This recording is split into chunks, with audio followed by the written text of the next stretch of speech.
What's up, Facebook, man? What's up, world, man? Happy Martin Luther King Jr. Day, man. It's your boy Triple Black, man. Hey, this is part of my New Year's resolution. To kick some game. To give some information out there, good quality information. You know what? This morning I woke up, felt like talking about kept credit secrets. I was part of this mastermind group on Facebook, which opened up my eyes to a lot of things, man. A lot of people are ignorant to certain things, and it was very interesting. It was just a very interesting mastermind to be part of, and just that whole subject. It was a very interesting just topic in general to be part of, and you know what, I learned so much. I learned so much about it. What was different about it, it's the law and how the law is interpreted. A lot of, if you go on anywhere and you put, credit repair, you'll see 100 different things come up, and they pretty much all do the same thing. It's pretty much elementary things that they do. There's no secret. You can credit bureaus, you can go and you can dispute any information that you want to. Even if it's yours, you can go out there and dispute it, and sometimes it works and sometimes it doesn't. The thing you guys have to understand is most laws are very consumer friendly. Let's just say that. It's mostly pro-consumer. Most laws are pro-consumer. You have the Fair Credit Reporting Act. Then you have there's a whole bunch of different ones. I can't remember what all the acronyms are, but there's a whole bunch of different ones out there. And they're mostly geared towards the consumer. And one of the big pieces that a lot of people don't talk about is, most places, they just do a simple write a letter out to credit bureau to dispute the information. But disputing the information does minimal things. All you're saying, oh, this is not mine. But, most credit bureaus have record, and, by law, all they have to do is basically tie you to that debt or that, that account or whatever you're disputing that's yours, the accuracy of it. All they have to do is, match your address, match your phone number, match your name. They just run it through a system. That's what it is. A lot of, collections and stuff like that get sold multiple times. So a lot of times, that is sold to someone else, and that company is not able to verify that information. What I learned in the mastermind is a thing called compliance. Just like anything in life, buildings, everything, when it comes to public, they have to be compliant. Just like if a cop pulls you over, and he doesn't write the ticket up right, and you take it to court and you challenge it, guess what? It's got to get thrown out. Just like in credit, there's compliance. Things have to be compliant, and it could be yours. And when that's one thing about disputing and compliance challenges, which is what I learned about a compliance challenge. In a dispute, you're just saying that this is not mine or this is not accurate. That's all you're saying when you're talking about disputes. When you're talking about compliance, you are what you are saying is, this might be mine, but is it being reported accurately? A lot of people don't know that when credit bureaus, they have to use a standardized method of reporting. and they have to use a standardized method of reporting. And with the standardized method of reporting, everything has to be certified. And what you, by law, as a consumer, are allowed to do is you want to make sure that your information is being reported by that method compliantly. And what you can do is you can go to the credit bureau and just check for compliance. You're not denying anything. All you're doing is making sure that the information that is being reported on your behalf that can, damage you, and you're just protecting yourself. All you're doing is making sure that information is being reported compliantly. If it's being reported compliantly, no harm, no foul. Problem is, most of the time it's not being reported compliantly. Most of the time it's not being reported compliantly. So people don't really understand that part of it. A lot of things that people don't really understand too is it's just laws in general. If you have debt that's being reported to the credit bureau, there's a statute of limitations on it. There's a statute of limitations on how long it can be collected on, and that's just standard practice. That's standard practice. They're 7 years.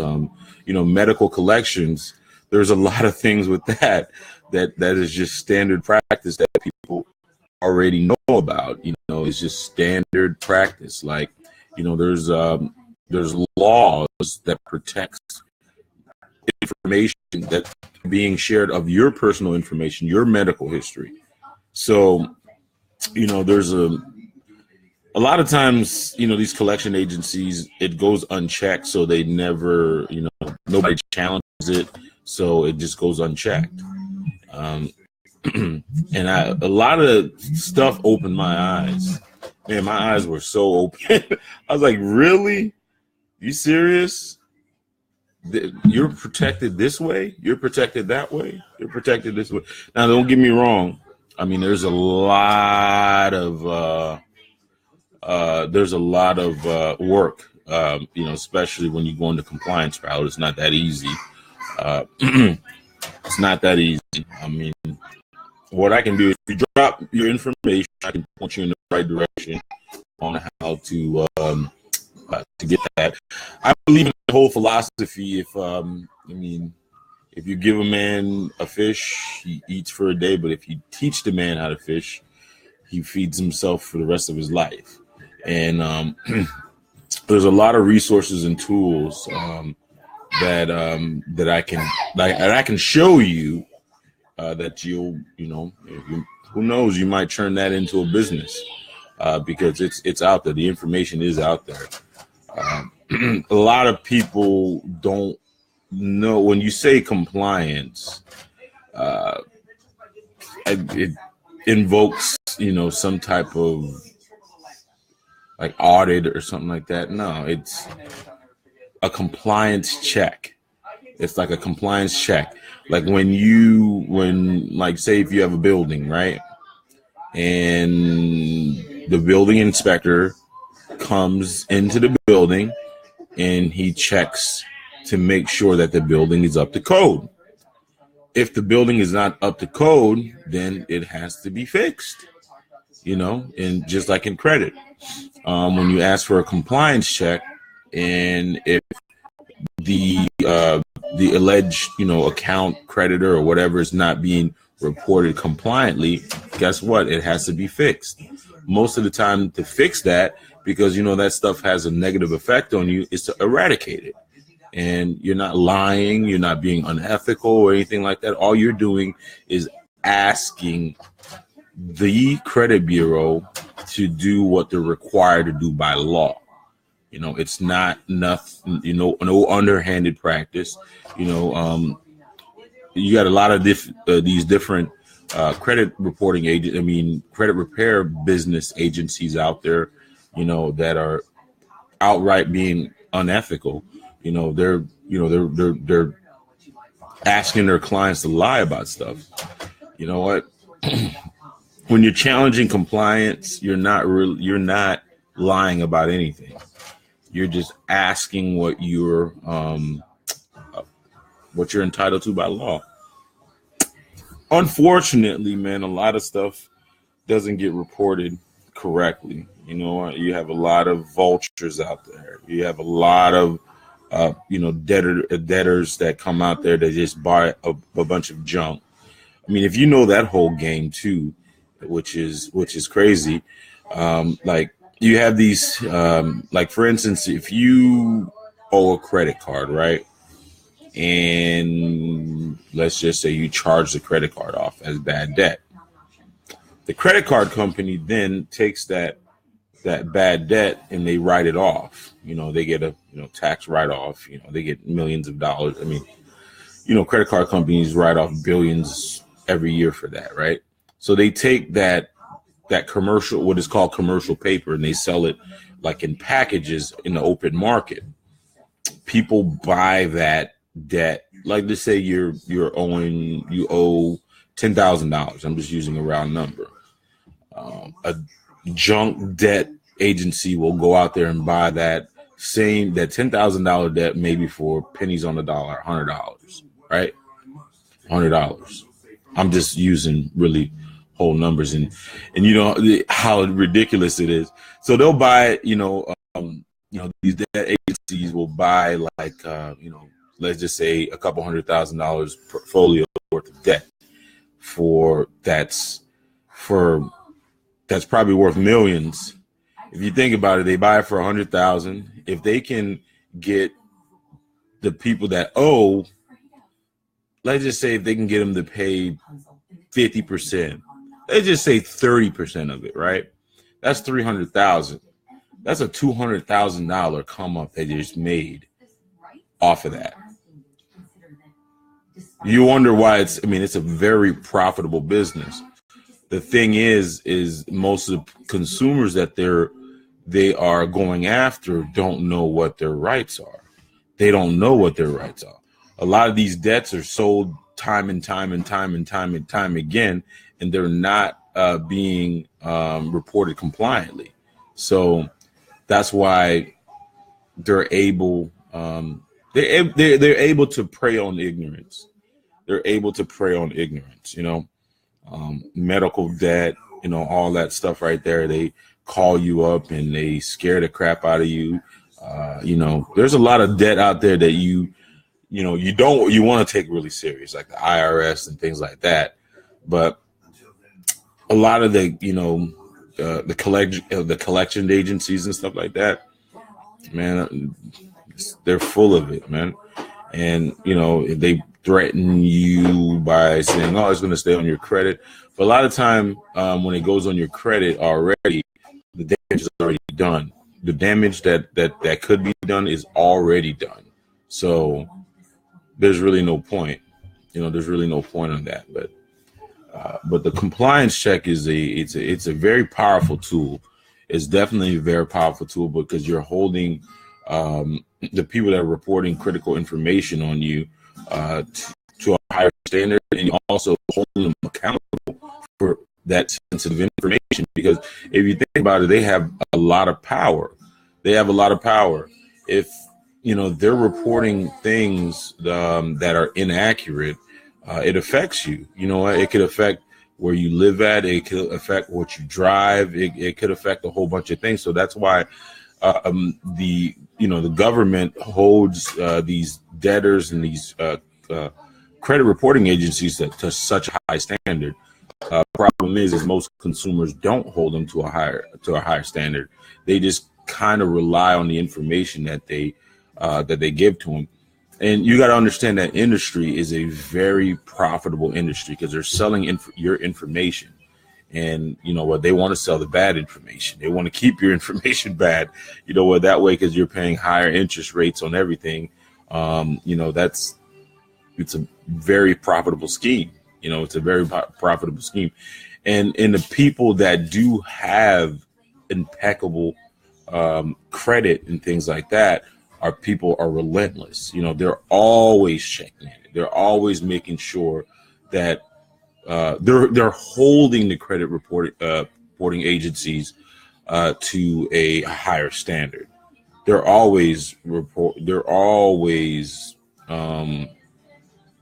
checking it and making sure that they even put freezes on it. So they're very fanatic about their credit reporting in general. So that's why they have great credit, man. But anyways, man, make sure you guys hit that like button, man. Just don't come through here without the like button. Hit the like button. I'm trying to get my algorithm up, so I can, so I can get more people that come in. But like when you talk about certain information, man, hey, it's all about.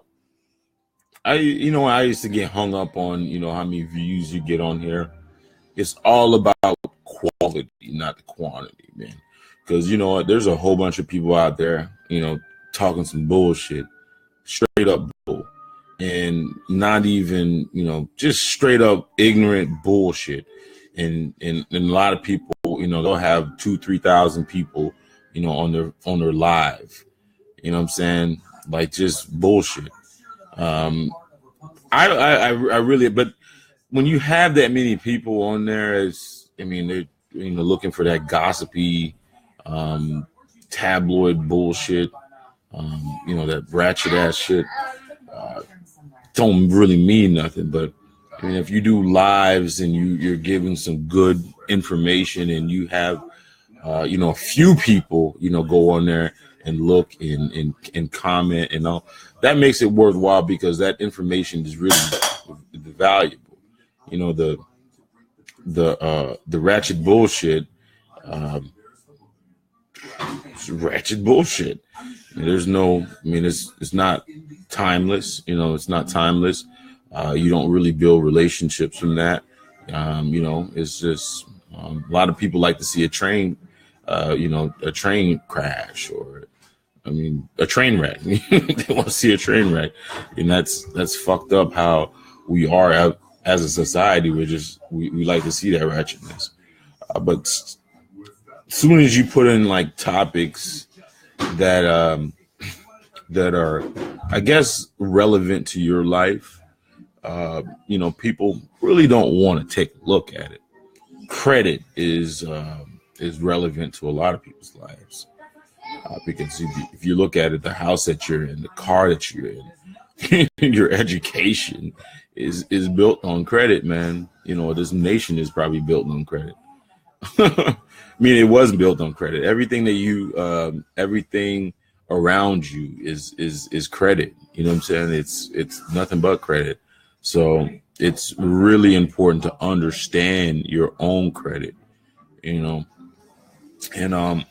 and fortunately for me, I did take that mastermind. I went in on that mastermind. I can give you the information on that. Just inbox me, and if you want some one-on-one coaching, hit the like button and stuff too. I can definitely put the wheels in motion. I can show you where to get the information. My time is not for free, so there might be a monetary cost to it, but I can definitely show you how you change your life. I changed mine. Fortunately for me, I knew I worked in the financial industry, so I had some baseline knowledge, but I didn't have the knowledge that I had today based on because I worked in the financial industry. It originated loans and things like that. Didn't know about the underwriting process, and doing that mastermind gave me an in-depth look on both sides. It also gave me an in-depth look on when you are applying for something, what the underwriter's looking for. That also it gave me some insight on that too, like learning that whole thing right there, because it's very interesting. A lot of people think, hey, you know what? I have a perfect credit score. I got 800 or 8. 15 or something like that, whatever the highest credit score is. A lot of people think, oh, you know what, that's all you need. And you know what, I can get whatever I want to. But no, that's not necessarily true, because there's a lot of other different factors of why that underwriting, when you're applying for things, looks for, and they look for inquiries, they look for bankruptcies, they look for, a lot of people don't realize that you can have a high credit score, but you can have also a bankruptcy reporting on there. You can also have a tax lien reporting on there. I mean, you can also have a judgment reporting on there, which will affect your credit worthiness, because when underwriters are looking at things, they're not looking at it from the purely of the lens of the credit score.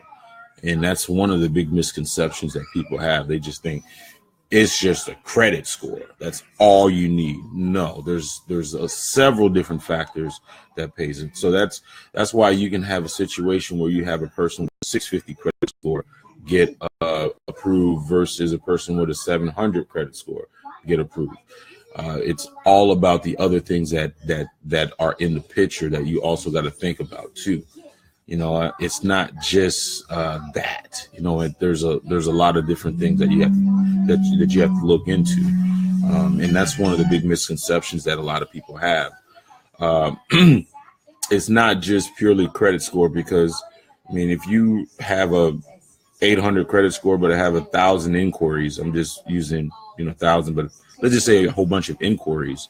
What that looks to the underwriter is this person is looking for been either denied a whole bunch of times, and from a risk perspective, that looks very bad. You know what I'm saying? That looks very bad.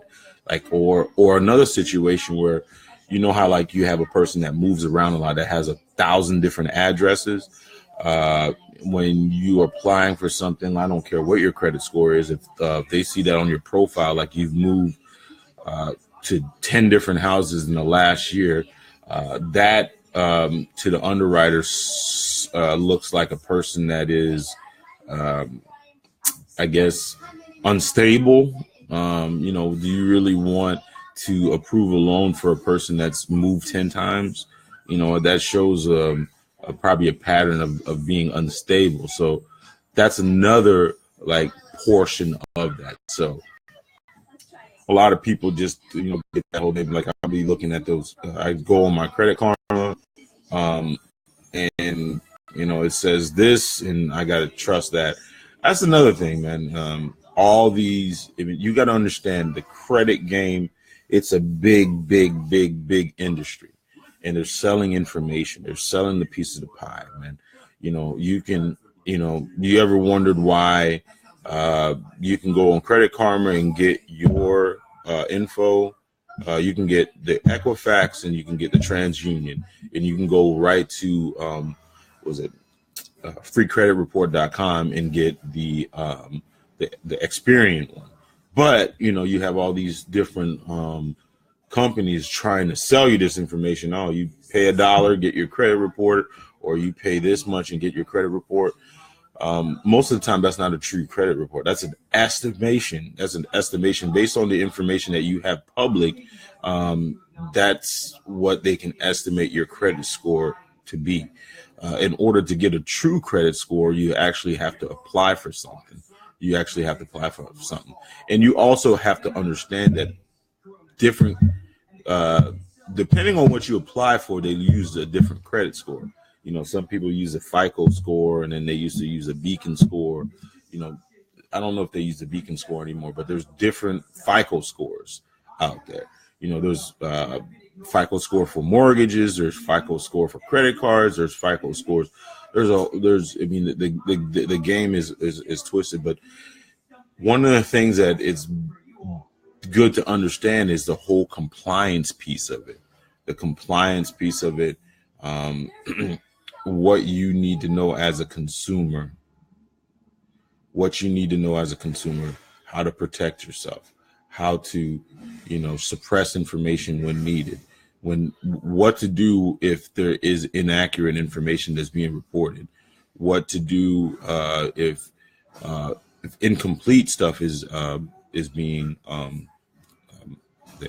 and what really opened up my eyes is reading the credit report.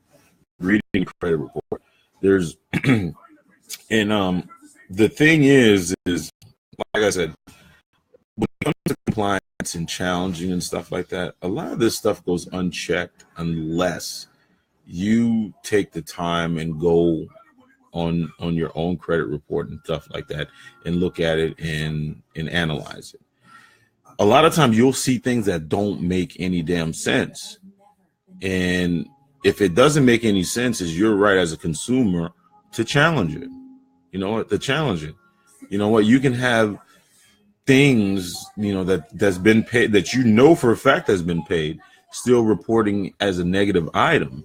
And, it's not really the credit bureau's responsibility to fix that information unless you ask them to. Because because you got to understand, it's a big business. They want to report as much information as possible. The most information that they have, you know what? The more information that they can sell. that's the name of the game. It's a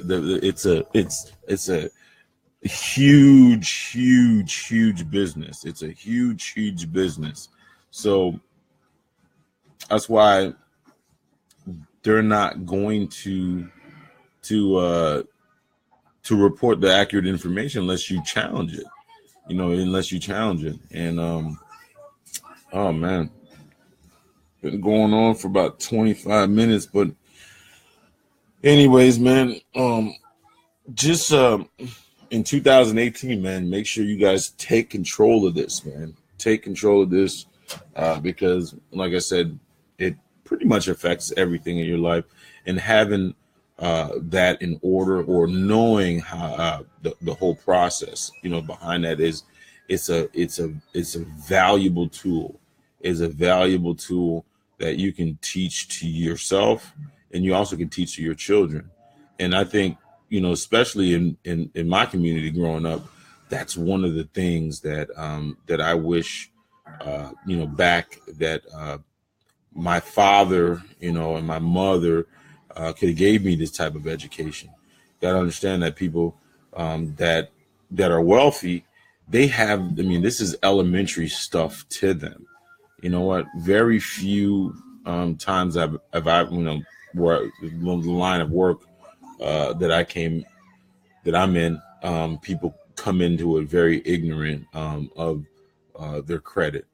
Most of them not. Most of them are taught, early in life. Most of them have a credit card or being, an authorized user of a credit card when they're like 15 or 16, building that trade line, have that seasoned trade line even, before they turned in 18. So they've already had those conversations, and they know how to protect their credit, and I just wish that was a conversation that we had more of in my community. Man, been going on. But anyways, man, if just inbox me your info if you want, if you're interested in learning a little bit more about getting your credit on point. Also, if you want to know more about just educating yourself in general about it, because like I said, this is valuable information that not only good for you, it's good for your family, your tribe, your partners, your spouse, all that, because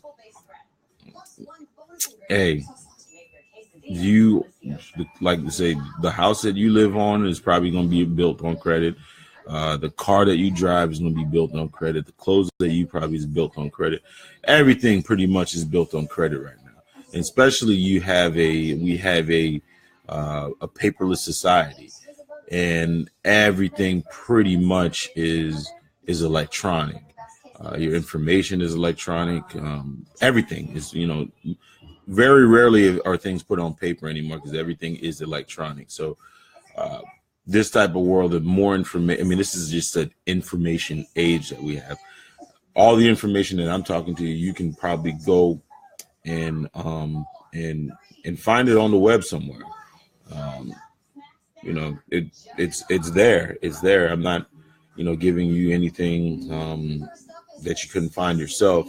But the problem is a lot of people don't have any time, and time is probably the most valuable commodity out there. Time. Time is not money. Time. And time is money. You know what I'm saying? You know, and unfortunately, we don't have an infinite amount of time. If we had an infinite amount of time, because you're born one day and then you die another day. So, I mean, and there's no guarantee on it. There's no guarantee. Anyways, man, I'm gonna leave you guys with that, man. I'm probably gonna be a little bit later on to talk about the playoffs, man. Very sick about the playoffs. Very, very sick about the playoffs, man. I hate the Patriots, and I hate to use the word I hate. I have a strong disdain for the Patriots, and it looks like Tom Brady is going to have probably the easiest road to a championship he's ever had, because man, I was so disappointed last night when Drew Brees lost that game. Because think about it, Case Keenum. So he's going to either face Case Keenum or Nick Foles, possibly in the Super Bowl. And to get to the Super Bowl, he has to face Blake Bortles. Blake Bortles just knocked off Ben Roethlisberger, so you can't put anything past him. But I mean, he's not. I mean, when it comes to Belichick, you know, and look, Tomlin and Haley, their coaching deficiencies reared its ugly head yesterday. And, you know, Jacksonville has a great defense, but come on, man, that was coaching. They just got out coached. The game plan that Jacksonville had yesterday was great. It was a great game plan. Great. It was a great game plan. They executed to flawless victory. Anyways, man, I was going to talk about football, but you know, I need to stop this video and use it on a different topic. I mean, on a different. I need to end it. I'm getting tongue tied, man. But I'll let you, boy, man.